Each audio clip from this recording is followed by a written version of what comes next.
over to you. Okay, thank you. Hi, Alin, how are Thank you? you. I'm good, thank you. You, Melinda? Melinda, yes? I am Yes. good, thank you. Thank you so much for asking. So, Aloe Parrot is on stage. She worked as a community carer for more than 5 years, and she is a cancer survivor. She is a certified cancer life mindset coach, certified public speaker. She has knowledge and experience in mental health. She is a certified life coach. She aims to help as many people as she can through coaching. She helps her clients get through cancer or cancer survivors by helping their mindset from victim to survivor. As a cancer survivor, she knows how it feels, and that is where she comes in. Also, she helps her clients with their struggles, whether that is because they feel stuck or they feel lost. As a life coach, she will support and encourage her clients to find ways or solutions to their challenges, which could be in their health related matters, including cancer issues, cancer survival, mental health issues, personal growth, or simply just feeling stressed or stuck and would like help to move on. You are so kind, Alan. Thank you so much. So please start your presentation. Thank you. Yes. Before I jump into my cancer journey, I just want to say that by explaining the, how should I say? I'm really nervous. Sorry. Let me start again. So before I start jump into my cancer journey, there's a few things I want to start explaining and sorry, my throat. Explaining and about women's well-being and what it means to me and what it could mean to you. As we all know, well-being is physical, nutrition, exercise, etc. But there's a lot more to it than we know. That's including spiritual, emotional, and mental well-being. Without these, we're not a whole being. We need all of these to make us complete, person and well. By feeding the spiritual, sorry, my voice. By feeding the spiritual, caring for the body, and engaging within the mind, and looking after our emotional well-being. Without these, we are not able to do the everyday tasks that we want to be able to do. So, and it won't help us. Without these, we can't tackle everyday life, daily life chores and things, and you can't make healthy choices without these. So once we've got all these in impact, and we're looking after the whole well-being, which becomes like a holistic well-being, then we can start making healthy life choices and experience life's journeys and ups and downs and everything. And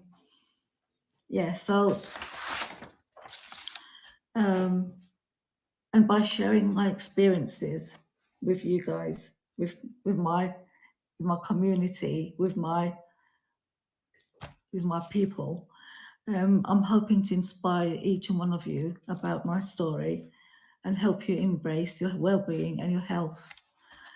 So let me start by saying over 10 years ago, I woke up with a lump on the side of my neck. I didn't take much notice of it.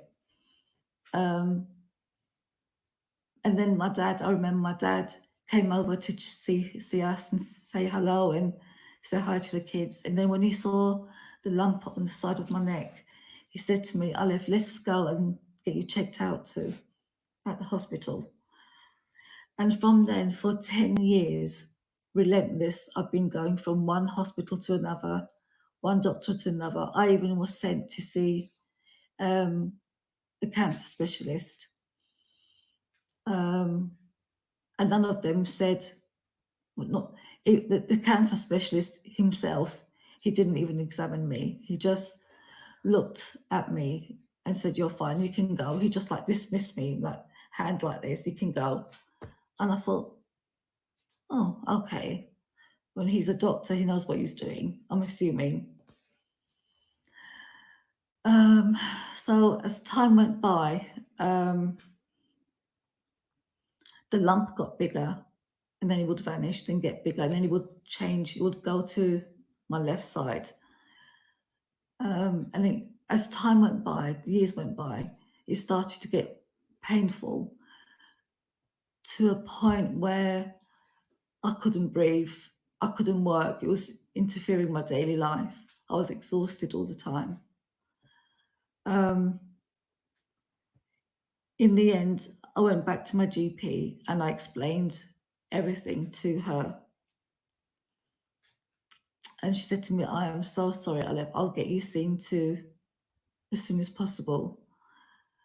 So I went to King's. They sent me to King's College. I had biopsies done. I had x-rays done.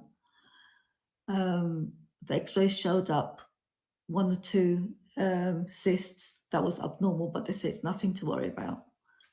Again, was dismissed.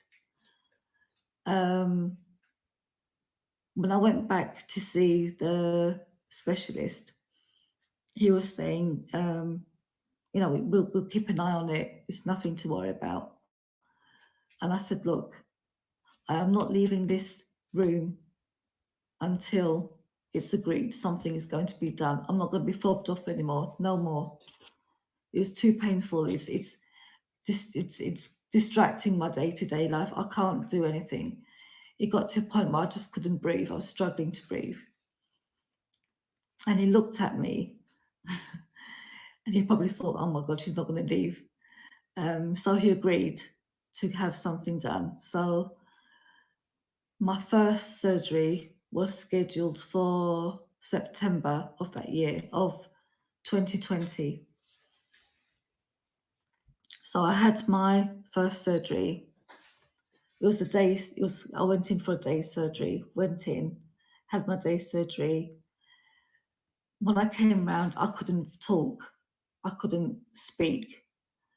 And the doctor said to me, "Why can't you talk?" And I said, "I don't know. When you're the doctors, you tell me." And he said to me, "Don't worry, it will get better. Your voice will get better. It will come back within weeks." Of course, my kids were happy about this because I wasn't able to shout at them or tell them off. Eventually my voice came back slowly. But while all this was happening, I received a phone call from my nurse, cancer nurse, which at the time I didn't know she was my cancer nurse. She rang me, we started chatting, well, as much as I could, because my voice wasn't coming out very clearly. And she said to me, "The sample that we, during the operation, we took a sample, sent it off to the labs, and it come back that you've got cancer." Bearing in mind, at this time, I actually knew there was something severe, something horrible in my body. But obviously I couldn't tell everyone. I couldn't say, "Oh, I've got cancer." They think I'm crazy or something. So how would you know? So anyway, I broke down, started crying on the phone. And she said to me, "I'm so sorry, Alev," she said to me, "but I think it's best that you speak to your family, your children, and tell them, and then I will bring you back tomorrow and we can discuss further." So sat down with my kids, my parents, told my partner at the time, still my partner now, but this obviously everyone was in shock. I was in shock. I was crying. I was really upset. But it was kind of a relief in a way, because I knew at the back of my head, I knew, deep down, there's something wrong. I knew there was something wrong. So it's kind of like confirming my fears. And it was good in a way, because in that way I know there was something wrong, and I could put a name to what was wrong with me. So the following day, she rang me again. I felt better. I felt kind of more relaxed. And I accepted what was wrong with me, even though, like I said, I knew. And she asked me, said, what would you like to do with your right thyroid? Straight away, I said, just remove it, because knowing me, I'd be paranoid. So went in for the second op, during which time not knowing at the time, I caught some infection. It wasn't COVID, because I had tests done. I had like 10 tests done to see if I've got COVID or not, which it wasn't, thank God. During surgery, like I said, I caught infection. When I came round, again, my voice went. Came home, tried to recover, but I couldn't. I just got worse and worse and worse. It's like due to the infection, it just got worse and worse. So this is quite hard to say. I was like all bloated, coughing so severely to the point where turns out I had internal bleeding from the coughing. All the muscles in my chest ripped and caused internal bleeding. So I was rushed back to hospital for an emergency op, and I ended up having cardiac arrest. I was put into a coma. I was given 50-50, really. They weren't sure if I was going to make it through. So I was like literally fighting for my life there. And so I kind of, how should I say? So when I came round from a coma, when I woke up, I remember I was covered all in tubes and everything, and obviously couldn't talk, struggling to talk again. And I was told what happened. And when I kind of started getting better slowly, the doctors actually were quite surprised that I recovered quite quickly during that time in hospital. So when I came home, I remember this distinctly. I was so weak, I could not walk. My children were helping me go up and down the stairs. I was that weak. They were to wash me, to everything. I was just relying on my children to do everything for me. It was so hard. But I remember when I came home from hospital that night, I remember looking in a mirror and I did not recognize myself. It was so scary. I just thought, Alev, you have to pull yourself together and you have to be here for your children, for your family. So with that in my mind, even though I couldn't do anything for myself for a while, I still pushed myself, even if it was just 1 or 2 steps every day. I pushed myself to take those steps. And eventually, slowly, I kind of got my strength back. Got my strength back, and I started like being able to talk again, and started being my old self again. But I did lose a lot of hair. I mean, you can see like I've lost quite a lot of hair. Even now, I'm still losing a lot of hair due to the medication. But I lost 50% of my hair at the time. And I remember crying because my hair to me is everything. It's a woman's thing. Your hair is what makes you as a woman. I mean, your looks and everything. So yeah, I remember crying, my hair, but eventually in time my hair grew back. They put the dosage down of my medication. I was taking 180 milligrams of medication, which was strong and kind of made me lose all my hair and everything. So this is really hard to talk about. Yes, so eventually my hair grew back. I started getting better. Went back to my job as a carer, but I found it really difficult because I still wasn't 100% myself.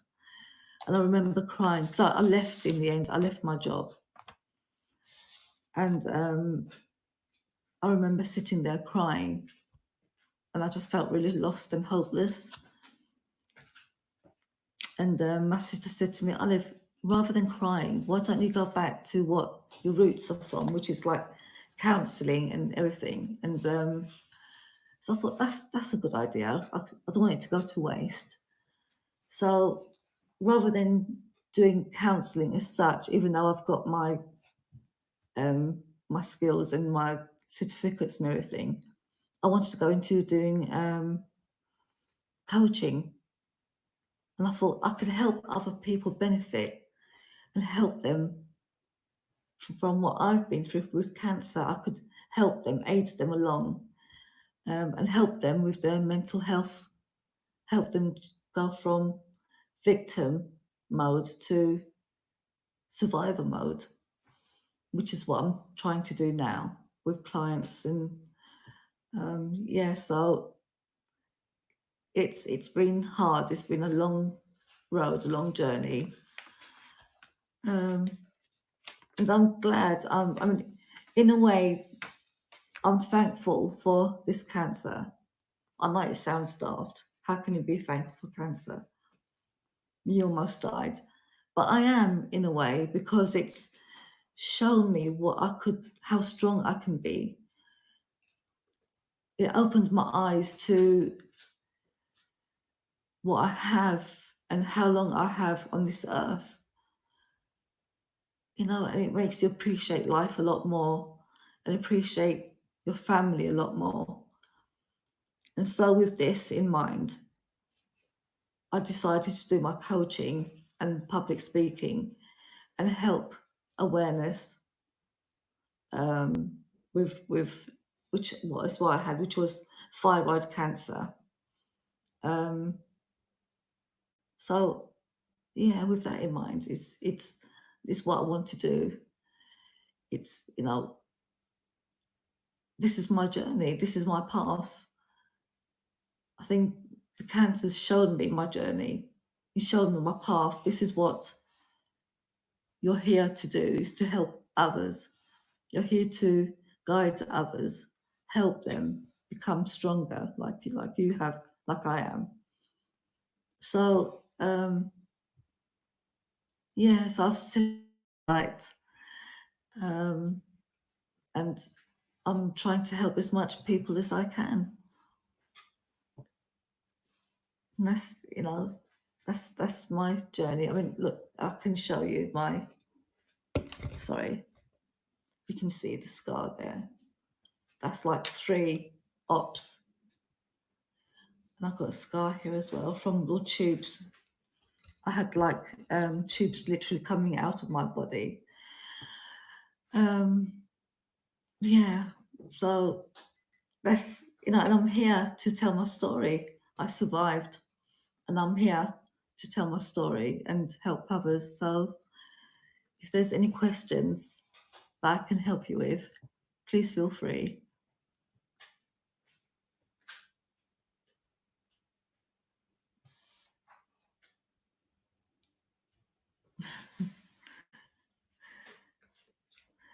I'm just trying to think what else I could really.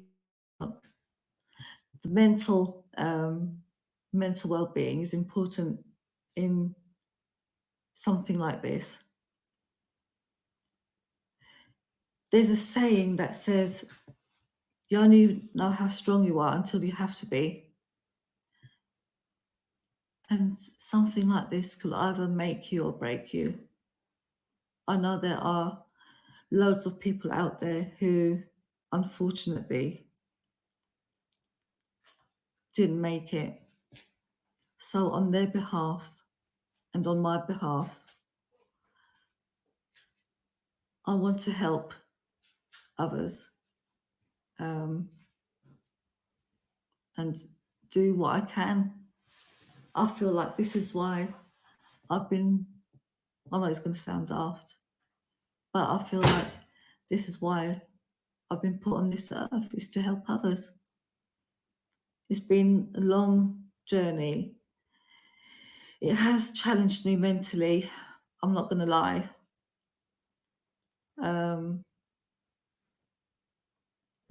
But when you're a mum, it's something that you have to be strong. You have to be strong. You don't have a choice, but you have to be strong. You have to be strong for your family, for your kids. So I'm cancer free. I'm in remission. I'm a survivor, and I'm here to help others with their cancer journeys. So So if there's any questions or anything that would like anyone to say anything.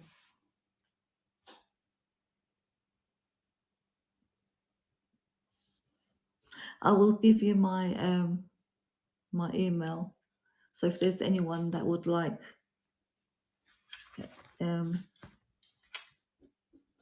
any help with their cancer, or if there's anyone at mail, sorry, hang on. .com. That's my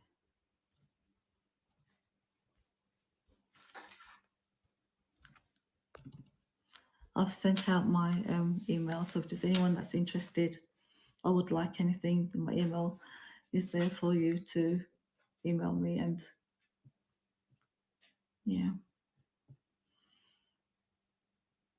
if there's any questions, please feel free to ask.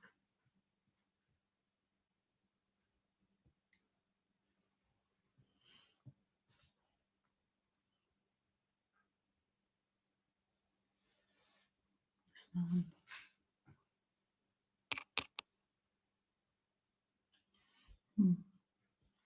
Oh, sorry, my email. I'll give you my email. Sorry.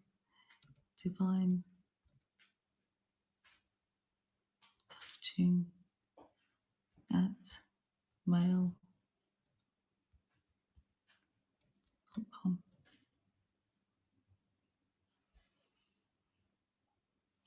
Oh, it's a wonderful story to hear. Thank you, Neela. Thank you. I'm sorry for.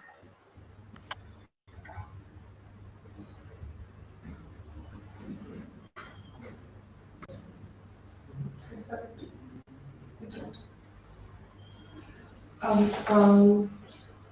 don't know how to express, but it's really, I know how hard the journey will be when a person is affected and how to overcome it. I know it's a really hard journey for you, but we are all here to support. we as a woman, we are so strong. So yes, Thank so yes, be strong no matter what. thank you. Everything happens for a reason. I So agree. God, yes, God is with us. So, so here is a question from our audience. Can you provide some insights into the importance of a strong support network and the role it played in your recovery and emotional well-being? Um,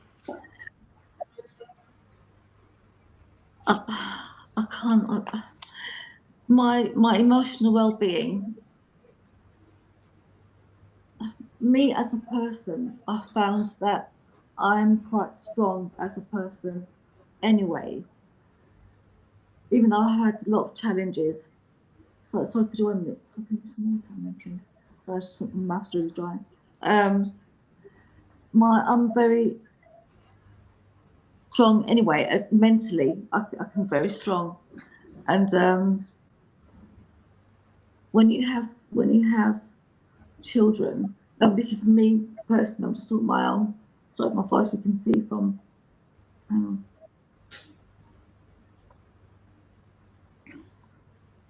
oh, I did forget to mention one thing. My voice. They damaged my they damaged my vocal cords, which is why I can't talk very well now. One of the vocal cords is damaged, which makes it very difficult for me to breathe, and I get tired very, very easily. I had speech therapy, but it didn't help me very much. Um, so yeah, so this is why my voice is like this, and why I'm constantly so thirsty. Um, yeah, so going back to your question, um, you, Yeah, I think it's it takes a lot of courage and a lot of belief to have that ability to know that you're going to make it through. For me, that's what it was. I believed that I'll make it through. I've got children. I've got no choice but to make it through. I don't have a choice here. I have to be here for my kids. Um, so I didn't, like I said, I didn't have a choice. It was either give up and die, just give up life and just die slowly every day, or make the most of life and be here with my children and make memories with my children. So, I mean, I was told that my cancer can come back, but if I sit here and worry about it and cry, then I'm going to miss out on every day's beautiful moments I can create with my children, and help other people. If my cancer does come back, then I'll learn to deal with it there and then. But if I sit back and worry, I'm going to miss out on so much. You know, so you have to be strong. You don't have a choice. You have to be strong. I don't know if that's answered the question because I couldn't hear very well, but you have to be strong. And yes, there's yes, no, there's no way out of it. It's either being strong, carrying on with life, making memories, helping others, or you just give up on life and just wait to die, which wasn't an option for me. I'm quite a strong person. I'm quite I'm in life generally. I'm quite tough anyway. I'm a survivor. I fight. My whole life has been about fighting and struggling and surviving. So for me, this was like another battle that I had to face and made me stronger. And I'm hoping by doing this that I can help others. And hope is very. You need hope. You need to hope. You need to have strength. You need to have. I'm not saying have faith in God or whatever. I mean, everyone's different. You can't say, you know, some people aren't religious. So I can't. I'm not going to force God into it down their throats. But to believe in yourself and believe that you can do this, it's powerful. It's really, you know, you have to do it. You have to be strong. So yeah,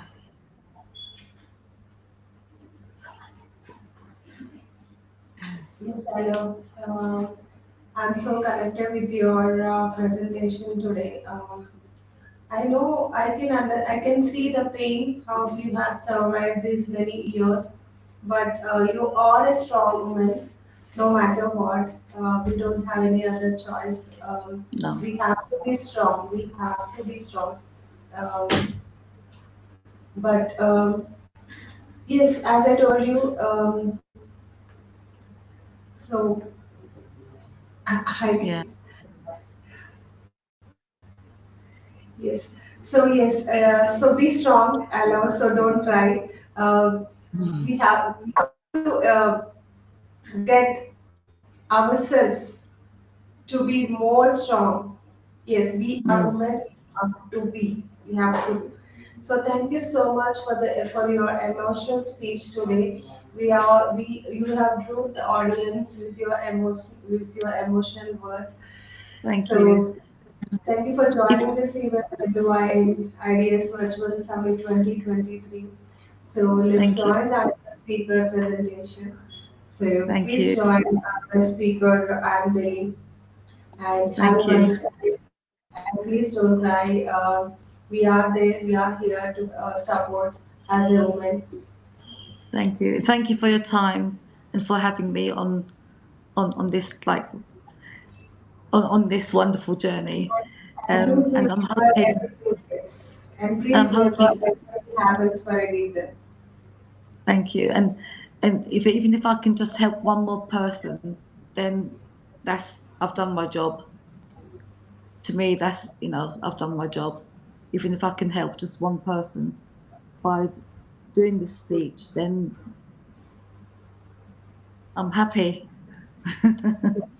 You have to be happy. We are happy.